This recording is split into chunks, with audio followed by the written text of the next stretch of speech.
मुकं करोति वाचालं पंगुं लंघयते गिरिं यत्कृपातमहं वंदे परमानंद माधवम। श्री हरि को प्रणाम। माँ करुणामयी माँ के चरणों में प्रणाम। सद्गुरुदेव भगवान के चरणों में प्रणाम। आप सभी को सब प्रेम जय श्री कृष्ण। चैत्र नवरात्र के इन पावन दिनों में हम भगवती की उपासना करते हैं, भगवती को रिझाने का प्रयास करते हैं। सब अपनी ओर से अलग अलग माँ के लिए कार्य करते हैं। आज हम श्री देव्यपराध क्षमापन स्तोत्रम, जिन्हें श्री शंकराचार्य जी ने रचा है, उनके विषय में थोड़ी चर्चा करेंगे। शंकराचार्य जी का जो भाव है वो एकदम सदैन्य है, एकदम हृदयस्पर्शी है। तो हम बारी बारी से चार चार श्लोक, इसमें 12 श्लोक है, तो बारी बारी से चार चार श्लोक पे हम चिंतन करेंगे। तो पहला श्लोक।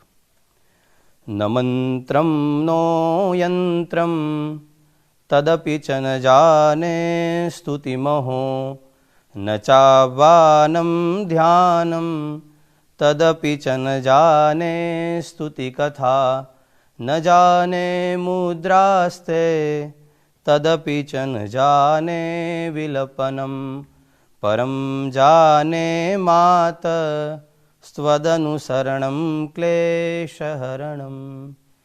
श्री शंकराचार्य जी अद्वैत के उपासक है, लेकिन वो भी माँ करुणामयी माँ की करुणा को देखते हुए अपने आप को स्तुति करने से रोक नहीं सकते हैं। शंकराचार्य जी कहते हैं, माँ मैं मंत्र नहीं जानता, यंत्र नहीं जानता, आपकी स्तुति कैसे की जाती है वह भी नहीं जानता, आपका आवाहन नहीं जानता, आपका ध्यान नहीं जानता, आपकी स्तुति कथा नहीं जानता, न तो मैं मुद्रा जानता हूँ, और यह न जानते हुए भी बालक की तरह रोना भी मैं नहीं जानता, पर इतना जानता हूँ है माँ, आपका जो शरण है, आपका जो अनुसरण है, वह सभी क्लेशों को दूर करने वाला है। शंकराचार्य जी कहते हैं, मैं मंत्र नहीं जानता, न मंत्रम। मंत्र का अर्थ क्या होता है? मंत्र यानी संकेत, कोड वर्ड। जैसे कोई बच्चा मेले में अपनी माँ से बिछड़ जाए तो फिर वह माँ को बुलाने के लिए शब्द बोलेगा, लेकिन माँ मैं तो कैसे आपको बुलाना वो भी नहीं जानता, कौन सा वो शब्द बोलूँ कि जिनसे आप फिर से मुझे अपनी गोद में बिठा लें। माँ मैं मंत्र नहीं जानता हूँ, मैं भटका हुआ हूँ। और क्यों भटक गया? जैसे बालक मेले में भटक जाता है, क्यों भटकता है? क्योंकि खिलौने की ओर देखने में माँ की ओर से दृष्टि उसकी चली जाती है और माँ की उंगली वो छोड़ के चला जाता है। तो माँ इस संसार के खिलौने में मैं भटक गया, आपको भूल गया, मैं मंत्र नहीं जानता हूँ। तो फिर यंत्र जान लो, यदि माँ कहेगी तो मैं यंत्र भी नहीं जानता। यंत्र का दो अर्थ है, एक तो है क्रिया और एक है प्रतिमा। माँ को किस तरह अपनी ओर खींचना है वह क्रिया में नहीं जानता, और न तो प्रतिमा जानता हूँ। माँ कैसी दिखती है वो भी मुझे पता नहीं है। क्यों पता नहीं है? क्योंकि कई जन्मों से मैं भटक चुका हूँ, तो इसलिए आप कैसी दिखती है वो भी मुझे पता नहीं है, आपकी प्रतिमा भी मैं नहीं जानता हूँ। तो फिर माँ यदि कहेगी तुम स्तुति करो तो मैं मिल जाऊंगी, तो माँ मैं स्तुति भी नहीं कर सकता। क्यों? क्योंकि स्तुति करने योग्य बुद्धि मेरे पास नहीं है। मेरे पास इतनी बुद्धि नहीं कि मैं आपके गुणों का वर्णन कर पाऊं। तो फिर ऐसा हो सकता है किसी ने स्तुति की, किसी महापुरुष ने, वो स्तुति हम कर दें? ऐसा भी नहीं हो सकता, क्योंकि जिन महापुरुष ने जिन जिन स्तुतियां की है वो अपने हृदय से की है। उसने जो जो अनुभव किया उसको स्तुति के माध्यम से गाया है, लेकिन वो भाव मेरे पास नहीं है। उनके जैसा दिव्य भाव मेरे पास नहीं है। मेरे में इतनी हृदय की वैभवता नहीं है, इसलिए मैं आपकी स्तुति नहीं कर सकता। देखो, वैभव का अर्थ बहुत सारा होता है। पैसों का वैभव होता है, शब्द का वैभव होता है, लेकिन मेरे पास किसी भी प्रकार का वैभव नहीं है। और यदि मैं उनकी स्तुति कर दूंगा तो स्तुति का अर्थ तो समझ लूंगा कि शब्दकोश में इसका क्या अर्थ होता है, लेकिन वो भाव मेरे में नहीं आ सकता, इसलिए मैं आपकी स्तुति नहीं कर सकता। और वेद भी कहते हैं नेति नेति, इसका अंत नहीं है, तो मैं आपकी स्तुति कैसे कर पाऊँ। तो फिर माँ कहेगी एक काम करो, तुम मुझे बुला लो, मेरा आवाहन कर लो। तो माँ मैं आपको बुला नहीं सकता। क्यों? क्योंकि बुलाने के लिए आत्मीयता चाहिए। हम यदि किसी को बुलाए तो वो हमारे घर आएगा। कब आएगा? जब हमारी उसके साथ आत्मीयता हो, हमारा संबंध गाढ़ा हो। तो महापुरुषों को तो माँ से प्रेम है, उनसे आत्मीयता है। महापुरुष बुलाएंगे तो माँ आएगी, लेकिन हम बुलाए तो माँ नहीं आ सकती। इसलिए माँ मैं आपको बुला नहीं सकता। हम रास्ते पे जा रहे हो और किसी अनजान आदमी ने हमें बुला लिया तो हम उसकी ओर ध्यान नहीं देंगे, वहाँ नहीं जाएंगे, क्योंकि हम उसे जानते नहीं हैं। इसलिए माँ ऐसे ही मैं आपको जानता नहीं हूँ कि हमारा संबंध क्या है, इसलिए माँ मैं आपको बुला भी नहीं सकता। तो फिर माँ यदि कहेगी ध्यान कर लो, मैं ध्यान से तुम्हारे पास आ जाऊंगी। देखो माँ, ध्यान में बैठने के लिए मन का एकाग्र होना जरूरी है। वह मन मेरे पास नहीं है। मैं आंख बंद करके बैठता तो हूँ, लेकिन आप मेरे दृष्टि में आते नहीं हैं, मेरे ध्यान में आते नहीं हैं। योग सूत्र में कहा है ध्यान क्या है? तत्र प्रत्येकानता ध्यानम, अर्थात उनके साथ एकात्मता कर लेना वह ध्यान है। लेकिन मेरा मन इतना चंचल है, इतना भटका हुआ है कि मैं आपको ध्यान में भी ला नहीं सकता। तो फिर एक उपाय है मुद्रा। मुद्रा करने से माँ मिल जाएगी। मुद्रा का मतलब होता है मुहर। जैसे कोर्ट इत्यादि में मुहर लगती है, ऐसी मुद्रा करने से, मुद्रा से माँ प्राप्त हो सकती है। कैसे? देखो, जो भी हमें मिलता है वह माँ ही हमें देती है। उनके ऊपर माँ की मुहर लगी हुई है। हमें लगता है कि हमने मेहनत से कमाया, लेकिन देने वाली माँ है।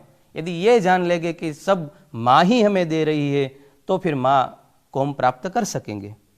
लेकिन जैसे कोई अनपढ़ आदमी होगा, वह कोर्ट की मुद्रा को पहचान नहीं पाता। यदि कोई ऐसा कहे कि देखो यहाँ हाई कोर्ट का सिक्का लगा हुआ है, यहाँ मुहर लगी हुई है, लेकिन वो तो पढ़ा हुआ नहीं है, वो नहीं इसे समझ पाएगा। ऐसे माँ जो भी तुम हमें वैभव देती हो, मैं उसे समझ नहीं पाता हूँ कि आपने दी है। मुझे लगता है मैंने अपनी बुद्धि से कमाया है, इसलिए मैं मुद्रा भी नहीं जानता हूँ। माँ तो प्रेम रूपी प्रेम पत्र भेजती है हमारे लिए, भिन्न भिन्न रूप में, संपत्ति के रूप में, सद्बुद्धि के रूप में, संतान के रूप में, लेकिन उसे हम अपना ही समझ लेते हैं। तो माँ कहेगी एक काम करो, विलपनम, तुम मेरे लिए आंसू बहाओ तो मैं मिल जाऊंगी। लेकिन माँ मैं आंसू नहीं बहा सकता। क्यों नहीं आंसू बहा सकता? हम आंसू किसके लिए बहाते हैं? जो हमारा परिचित हो वो हमसे दूर हो जाए तो हम आंसू बहा सकते हैं। लेकिन मेरा और माँ का क्या संबंध है वो तो मुझे पता ही नहीं है। मुझे तो ऐसा लगता है मेरा कुछ खो गया ही नहीं है। कुछ खो जाए अपना तो हमें दुख होता है। मुझे तो लगता है मेरा कुछ खुआ ही नहीं है। मैं तो यहाँ संसार में आनंद कर रहा हूँ, इसलिए आपके लिए मैं आंसू भी बहा नहीं सकता। पुराने ज़माने में कम उम्र में शादी हो जाती थी, तो जो बच्ची होती है उनकी शादी हो गई और उसके पति का मृत्यु हो गया, तो मृत्यु हो जाने पर सब रोते हैं, उनको स्मशान लिया जाता है।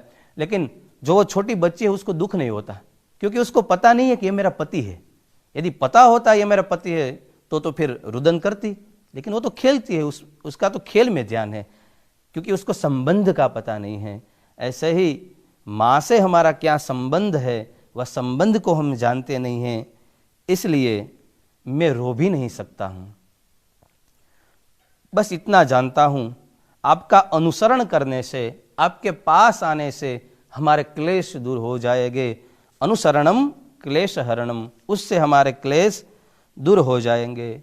लेकिन अनुसरण करना भी कठिन है, क्योंकि अनुसरण करना, उनके रास्ते चलना, उनके पैरों पे चलना, यह तो अशक्य है।